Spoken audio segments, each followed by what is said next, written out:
My life completely changed the day I found out about my husband's affair. Just sign this and disappear. He shoved the divorce papers at me with a smirk, pretending he wasn't at fault. That day I took my young son, went straight to City Hall, and filed the divorce papers. I also immediately informed my workplace. However, this chain of events would soon take an unexpected turn. While my ex-husband's cruel words left me feeling shattered, help came from the most surprising of places. Witnessing his behavior firsthand made me recognize my own worth and rediscover my strength. At the most difficult moment, an unlikely ally appeared, giving me hope and pushing my life in a new direction. As everything came to light, the true twist revealed itself at the end of the month. My name is Lisa and I'm 32 years old. I work as a librarian in a small town library.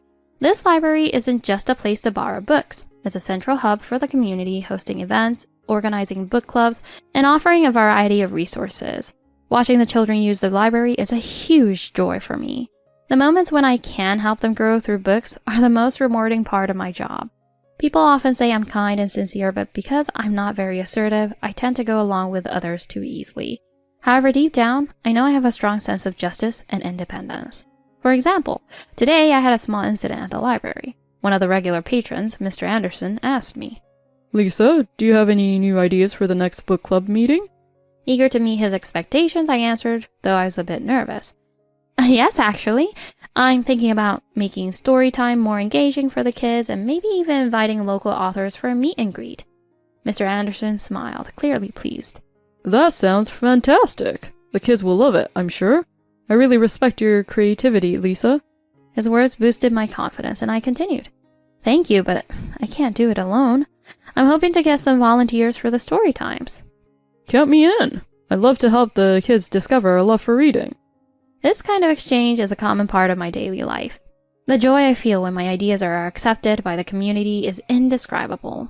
The library is more than just a building. It's a place where learning and growth happen. I'm grateful to work here. I met John when we were both 30 years old. He worked as a manager at a well-known construction company in town. Our meeting happened by chance in the very library where I work. One day, John came to the library to find some construction-related materials for his job. He was tall and had an intellectual aura that immediately caught my attention. He walked down the long shelves, clearly struggling to find what he was looking for. Hello? Can I help you find something? He looked surprised at first, but then smiled gratefully. Thank you. I'm looking for materials on a specific construction technique, but I haven't had much luck. If it's about construction techniques, I think I know just the section. Let me show you. As we searched for the materials together, our conversation flowed easily. I was drawn in by his wide range of interests and knowledge. After that, John started visiting the library more often and we naturally became close. It didn't take long before we exchanged numbers. On our dates, we often went to museums or art galleries. Listening to his explanations while admiring the exhibits felt like having a personal tour guide. Learning with him was always fun. John had joined his family's business right after college, which gave him a somewhat sheltered worldview. But his insights were always sharp. However, because of his pampered upbringing, John was sometimes irresponsible and self-centered. For example, he often wanted to change plans last minute or insist on getting his way. Still, the fact that his family ran a reputable business gave me a sense of security. Perhaps that's why I ultimately decided to marry him. I also used my cooking skills to win him over. I can't believe you can cook something this delicious. Lisa, you're the best. I'm so lucky. Every time he said that, I smiled to myself. Then one day, he proposed seriously. Lisa, I can't imagine a future without you. I want to spend my life with you. Will you marry me? Yes, of course. I'd be happy to. Our married life was relatively happy. However, there were times when John's self-centered behavior irritated me. Even so, I never imagined how much meeting him at the library would change my life. When we got married, we also started living with John's parents. For John, it was a natural choice, as he was helping run the family business. At first, I was optimistic and agreed, thinking it was a new step for our marriage. But soon I realized how naive I had been. John's mother was very strict about manners and etiquette, and in her house, her rules were law. Her strict guidelines dictated how things should be done at home, and she made sure I was trained in every detail. One evening at dinner, I accidentally held my fork incorrectly. That's not how you hold your fork. Didn't you learn proper manners? She coldly pointed it out. John and his father were both at the table, but neither said a word, and the room fell into a heavy silence. I apologized, but inside I was overwhelmed by her harshness. I married into this family, but it felt like I was being tested. Yet John always brushed it off. Mom's been like that forever. You'll just have to get used to it. He would say this with a laugh, and we'd move on. As the days went by, I slowly adjusted to the household rules and tried to meet Heather's expectations, but her demands only escalated. I had to wake up early to do housework, keep track of the family's schedule, prepare perfect meals, and even make special dishes on weekends. These tasks felt like new challenges every day, especially on weekends when my cooking would be directly judged by Heather. Even though I enjoyed cooking, the pressure of being judged weighed on me, especially by her. "And this is a bit too salty. Eating something this salty isn't good for your health. Be more careful." Comments like that flew around the dinner table. I responded by trying to improve the next meal, but satisfying her seemed nearly impossible. Her strictness sometimes felt suffocating, but I tried to understand that she believed in maintaining order in the household. The invisible pressure from her weighed on me every day, but at the same time, it made me grow stronger. However, Heather wasn't always strict. "Lisa, we all work together to protect this family. You're an important part of it now, so take responsibility, okay?" Her words made me realize that I was being accepted as part of the family, and I felt a small sense of relief. On the other hand, I had always thought John would be my ally, but I quickly realized that his dependence on his mother was much stronger than I imagined. In every situation, he would prioritize his mother's opinion. John couldn't make any major decisions without his mother's approval. Because his mother had spoiled him growing up, John lacked a lot of basic social skills. For example, one day when he faced trouble at work, he immediately called someone for advice. But it wasn't his father or a coworker he called. It was his mother. "Mom, what should I do?" I was shocked the first time I saw this happen.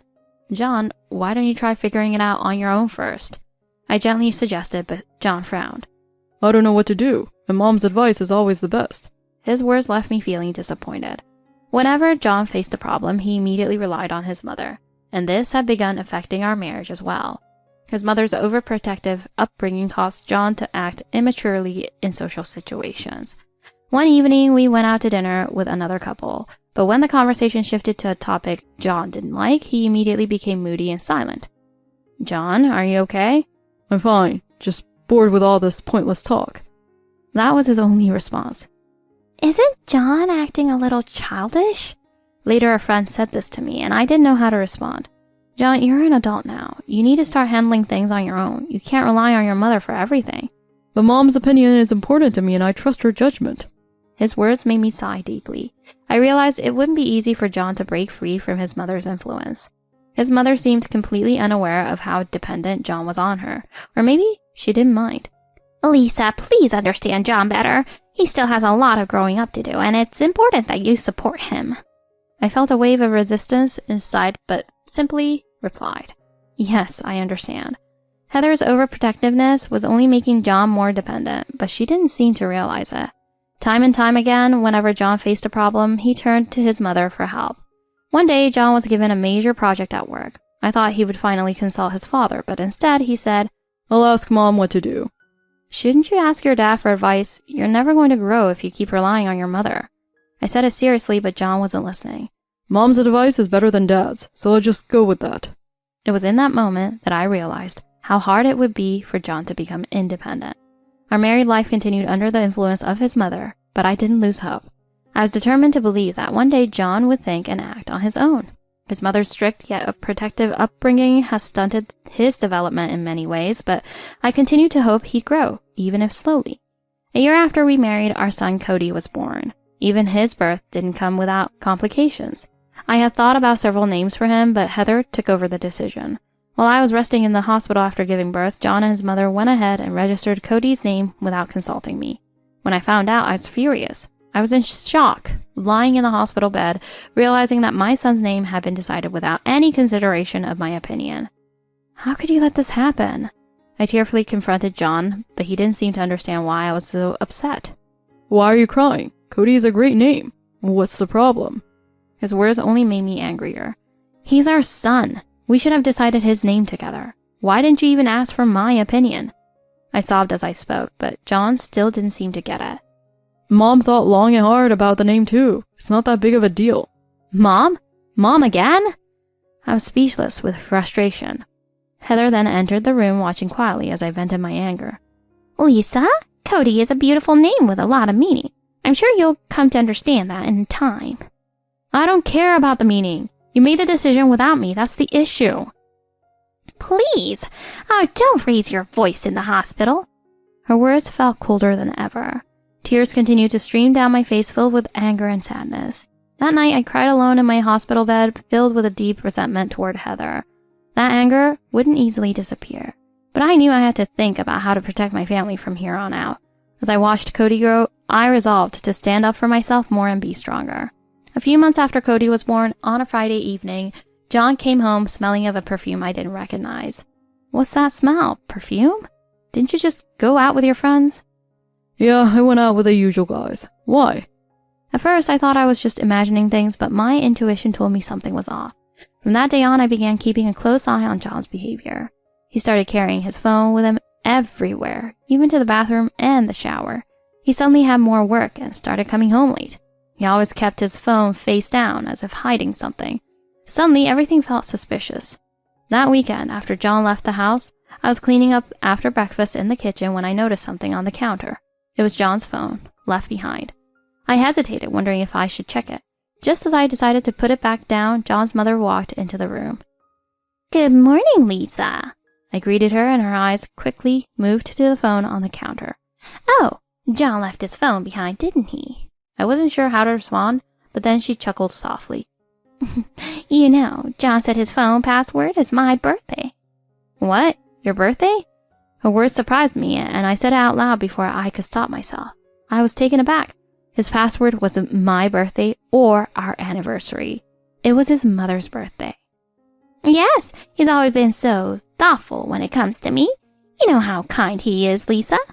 She said it with a nostalgic smile. That's strange. I picked up the phone again, tempted to unlock it with her birthday, but I hesitated. I couldn't bring myself to do it.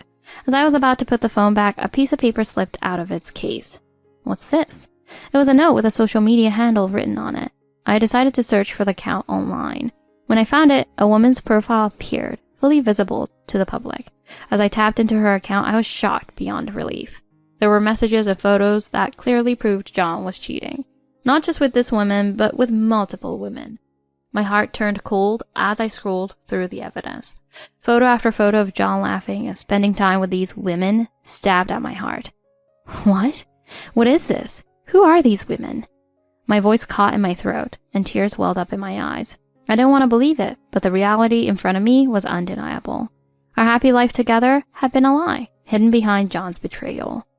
One of the recent posts even read, "Had a great time tonight. Hope to see you again soon." Didn't he say he was meeting friends? There are more posts. Time flies when I'm with you. Thanks for always treating me so well. There were pictures of them at restaurants, enjoying meals together, and even posing in front of the city's night skyline. But the worst one was taken inside a private room at a hotel. My hands shook with rage and disbelief. Is this real? I stared at the undeniable evidence, feeling like my world was crumbling. The pain and anger overwhelmed me, and I couldn't hold back my tears. That afternoon, I finally made up my mind. I had to confront John directly. When he got home later that evening, I handed him his forgotten phone. You left this behind today. Oh, thanks. I didn't even realize I forgot it. He seemed completely unaware of what I had discovered. I guess I was too busy today. His voice cracked slightly as he made excuses. Oh, by the way, your mom mentioned that your phone password is her birthday. Oh, yeah, that's right. It's easy to remember. His discomfort was obvious. I paid close attention to his facial expressions and body language, wondering if he was hiding something or just tired. Hey, John, I've been meaning to ask you something. What's that? You're pretty popular with women, right? How many women are you talking to these days? He froze for a moment, then gave a nervous laugh. Maybe 3? No, wait. 0. None. His lie was painfully obvious. His face changed color and his voice wavered. Don't lie to me. Is there really nothing going on? I told you nothing's going on, Lisa. Then show me your phone. Why should I? That's an invasion of privacy. The more defensive he became, the more suspicious I grew. I wasn't backing down now. If you're hiding something, just admit it. Otherwise, why are you getting so angry? I've had enough. Let's just get a divorce. He shouted, throwing divorce papers at me. What? Why do you already have divorce papers? He remained silent, clearly cornered. Is it because you've been planning to leave me? Just sign it and disappear. At that moment, I felt my heart break. I never imagined that the man I trusted would treat me this way. You're the one who cheated, and now you're treating me like this?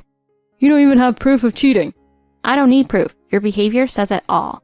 We argued back and forth, both of us raising our voices in frustration. My anger and sadness reached their peak. John kept trying to justify himself, but I couldn't believe a word he said anymore. As the argument continued, I tried to remain calm, but my emotions overwhelmed me, and I began to cry. Eventually, I realized how ridiculous the situation had become. I took a deep breath, wiped my tears, and made up my mind. Fine, I'll sign it. I signed the divorce papers, wiped my tears again, and went to check on Cody, who was asleep in his room. I picked up my sleeping son, wrapped him in a baby carrier, and headed to the city hall that night. The cold night air bit at my skin, but I told myself I had to stay strong for Cody's sake. When I arrived at the city hall, I submitted the divorce papers. The clerk processed the paperwork quickly, and just like that, we were officially divorced. As the clerk stamped the papers, a whirlwind of emotions swept through me. I felt sadness, anger, and a strange sense of relief all at once. But a deep fear about the future tightened around my heart. On the way home, I looked down at Cody's peaceful, sleeping face. I told myself that I had to become stronger for him. I had no idea what our future would look like, but I knew I had no choice but to keep moving forward. After submitting the divorce papers, I took a deep breath and started thinking about my next steps. With Cody secure in his career, I decided to visit my in-laws and inform them of the divorce. They had helped us so much, and I felt it was important to let them know what had happened. When I arrived at their company, the receptionist greeted me with a smile.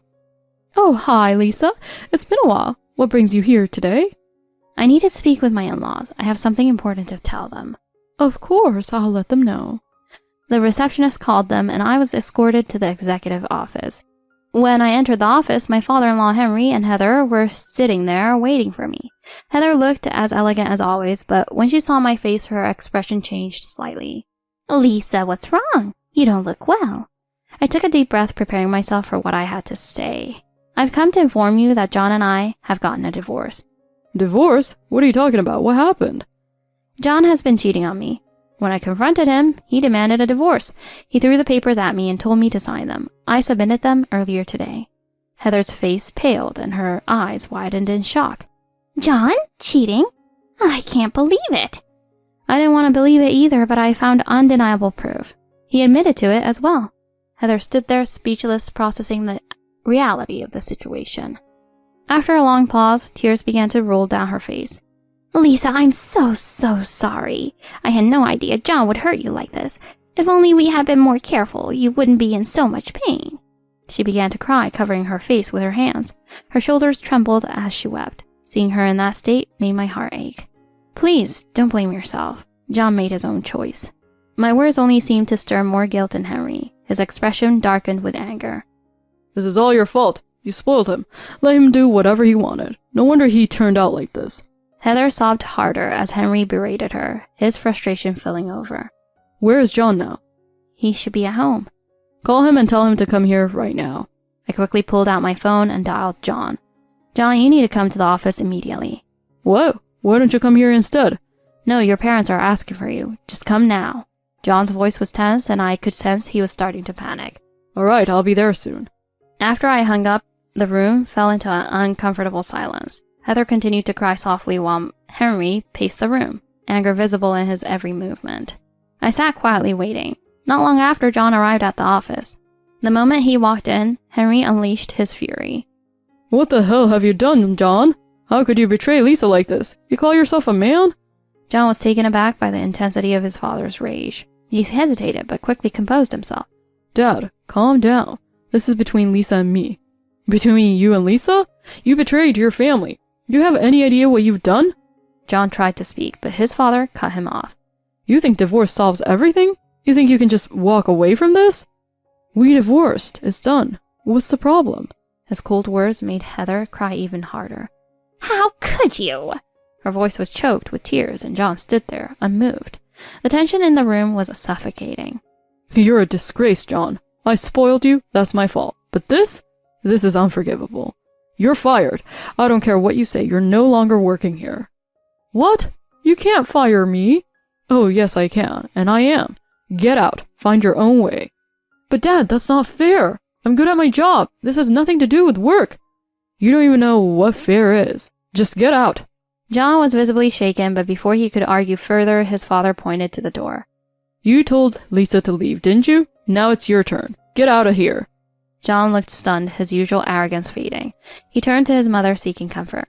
Mom, you understand, right? His voice wavered, hoping his mother would defend him as she had in the past. But this time her reaction was different. No, John. You've made your choices, and now you have to live with the consequences. Her voice was firm, and it shocked him. We've coddled you for too long. Now it's time for you to stand on your own 2 feet. John looked like he had been hit by a truck.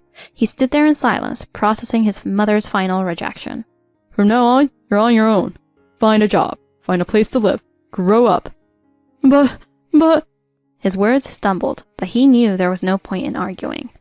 I'll raise Cody on my own. You won't have to worry about us anymore. I spoke firmly, making it clear that I was moving forward without him. If you need anything, Lisa, for Cody's sake, we're here. I nodded, grateful for their support. Thank you, I appreciate it, but I'll manage. I looked at John one last time. He looked completely defeated, standing alone as his parents turned their backs on him. I took a deep breath and left the office, determined to start a new life for Cody and myself. John's life, meanwhile, took a sharp downward turn. He lost his job and was kicked out of his parents' house. He struggled to find work, bouncing from one job to another, each one ending in failure. Eventually, he had to take a low-paying job just to survive, but even that wasn't enough. He was forced to confront the consequences of his actions, and slowly began to change. Meanwhile, I continued to live with Henry and Heather, who insisted I stay with them. I started working at Henry's company, and Cody was raised in a supportive and loving environment. Heather also learned that love isn't just about indulgence. It's about setting boundaries when necessary. She became a firm but loving figure in Cody's life, teaching him manners and discipline. As time passed, our family grew stronger. We learned the balance between strictness and love, between support and independence. And I realized that true love means guiding the people you care about down the right path, even if it's hard. Cody grew up surrounded by love, respect, and support, and he thrived. His smile became the light in our lives, helping all of us look forward to a brighter future. I learned that even though people make mistakes, they can grow, learn, and become better if they truly want to. And I knew that no matter what, Cody and I would be just fine.